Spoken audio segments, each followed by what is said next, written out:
بسم اللہ الرحمن الرحیم۔ السلام علیکم۔ امید ہے آپ سب دوست خیریت سے ہیں۔ جیسے کہ اب سے کچھ دیر پہلے میں نے آپ لوگوں کے ساتھ سعودی وزارت داخلہ کی طرف سے کرفیو کے متعلق جو اعلان ہوا تھا اس پر ویڈیو بنائی اور آپ لوگوں کے ساتھ خبر شیئر کی، جس کے مطابق کل یعنی 21 جون بروز اتوار سے پورے سعودی عرب میں کرفیو مکمل طور پر ہٹا دی جائے گی، لیکن احتیاطی تدابیر پر عمل کرنا لازمی ہوگا۔ اسی کے ساتھ ساتھ آپ لوگوں کو اب کی خبر بتاتے چلیں کہ کل انشاءاللہ بروز اتوار 21 جون سے مکہ مکرمہ میں 1560 مساجد کو کھول دیا جائے گا۔ یہ مساجد کرونا وائرس کی وجہ سے بند ہو گئے تھے، جس کو تقریباً 3 ماہ کے بعد کھول دیا جائے گا۔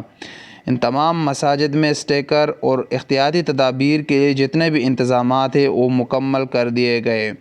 یہاں پر نمازیوں کو بتایا گیا کہ بہتر ہوگا کہ آپ گھر سے اپنے ساتھ جائے نماز لائے تو یہ بہت بہتر بات ہوگی۔ ہر نمازی کو مسجد میں داخل ہونے سے پہلے اس کی درجہ حرارت کو چیک کر دیا جائے گا۔ ماسک پہننا سب پر لازمی ہوگا۔ یہ پورے سعودی عرب میں ہے کہ جہاں پر بھی کوئی ہوگا اس کو ماسک پہننا لازمی ہوگا۔ اگر آپ گھر سے باہر نکلتے ہیں تو آپ کو اپنا ناک اور منہ ڈھانپنا پڑے گا، چاہے وہ ماسک ہو چاہے وہ آپ شمع یعنی جو کپڑا جو رومال پہنتا ہے وہ، اس سے بھی اگر آپ اپنے منہ یا ناک کو ان دونوں کو ڈھانپو گے تو آپ کے لیے کوئی مسئلہ نہیں۔ یہ بہت اچھی خبر ہے کہ کل سے انشاءاللہ مکہ مکرمہ میں یہ تمام 1560 مساجد کھول دیے جائیں گے۔ اس کے ساتھ ساتھ حرم شریف کو بھی کھولا جائے گا، لیکن وہاں پر آپ زیارت نہیں کر سکتے، صرف نماز پڑھ سکتے۔ نماز کے لیے بہت احتیاطی تدابیر پر عمل کرنا لازمی ہے۔ وہاں پر عمرے پر بھی ابھی تک پابندی ہے۔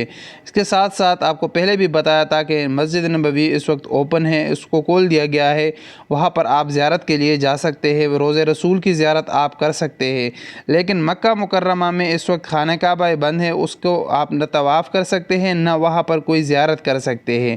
باقی جتنے مساجد ہیں 1560 مساجد ان کو کھول دیا گیا ہے، وہاں پر جا کر آپ باجماعت نماز پڑھ سکتے ہیں، لیکن احتیاطی تدابیر پر عمل کرنا لازمی ہوگا۔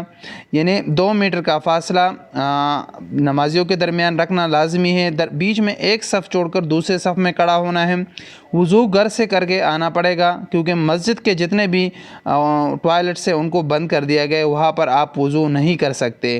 اس کے ساتھ ساتھ آپ کو جائے نماز اگر گھر سے لے آئے تو اس کے لیے آپ کو بہتر ہوگا، اس سے آپ کو فائدہ ہوگا۔ اس کی وجہ یہ ہے کہ مسجد کی جو کارپیٹ ہوتی ہے اس پر آپ سے پہلے آپ کے بعد بھی لوگ آ کے نماز پڑھتے ہیں۔ اگر اس میں کسی ایک بندے کو کرونا ہوا ہو تو اس کا وائرس جراثیم جو ہے وہاں پر لگ جائے گا، پھر اگر اگلا بندہ اسی جگہ پر سجدہ کرے گا یا بیٹھے گا تو اس کا خدشہ ہوتا ہے کہ یہ وائرس اس کو بھی لگ جائے۔ تو اسی وجہ سے یہ بتایا گیا ہے کہ جائے نماز کو اپنے ساتھ گھر سے لایا جائے تو اس سے آپ کو فائدہ ہوگا۔ وہ صرف آپ یوز کرو گے اور آپ اس کو یوز کرنے کے بعد واپس اپنے ساتھ گھر لے جاؤ گے۔ تو یہ بہت اچھی خبر ہے کہ مساجد کو کھول دیا گیا۔ ابھی جو جتنے بھی مسلمان ہیں وہ باجماعت نماز پڑھ سکتے ہیں۔ السلام علیکم ورحمۃ اللہ وبرکاتہ۔